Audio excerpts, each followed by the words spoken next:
Bonjour Bruxelles, l'édito.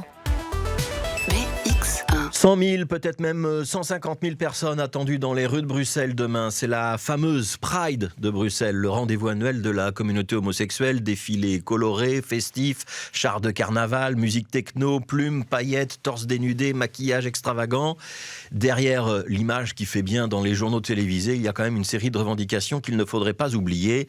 La Pride, c'est l'occasion de militer en faveur de la diversité, de la tolérance, de l'acceptation de tous, quelle que soit l'orientation sexuelle, l'identité de genre, homme, femme, transsexuel, non-binaire, etc. Et ça n'a l'air de rien, mais elle n'est pas si évidente, cette tolérance.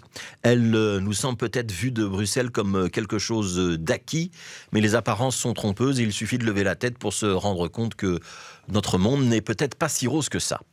Jeudi dernier, il y a donc un peu plus d'une semaine, à Genk, c'est donc en Belgique, on a vu une activité de sensibilisation tourner au fiasco dans une école technique. Un stand qui faisait la promotion de la tolérance et de la diversité avec une association LGBT.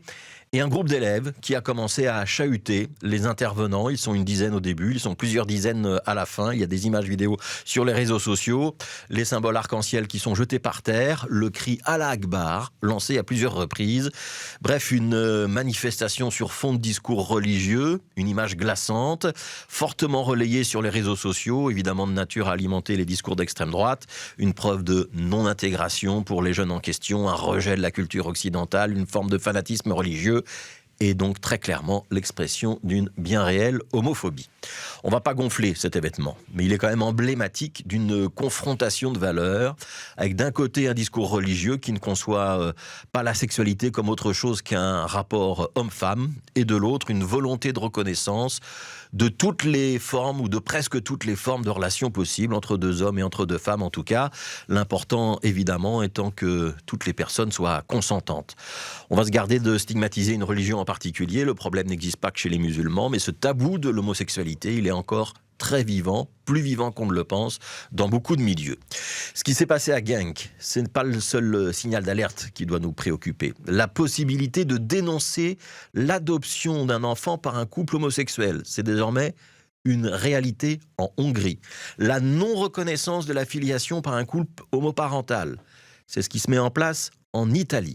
Et ce sont des signaux d'alerte. La démonstration que ces droits qu'on considère parfois comme acquis ne le sont pas vraiment et qu'à l'évidence, l'idée que les homosexuels, les bi, les trans doivent pouvoir jouir des mêmes droits que les hétéros, c'est dans le monde une idée qui reste hélas minoritaire. Nous sommes sûrement en Europe et en particulier en Belgique à la pointe de ce combat-là.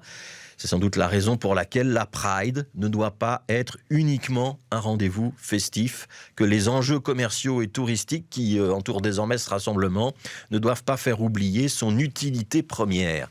Un rendez-vous festif et revendicatif, l'occasion d'attirer l'attention sur les discriminations qui existent toujours, y compris en Belgique.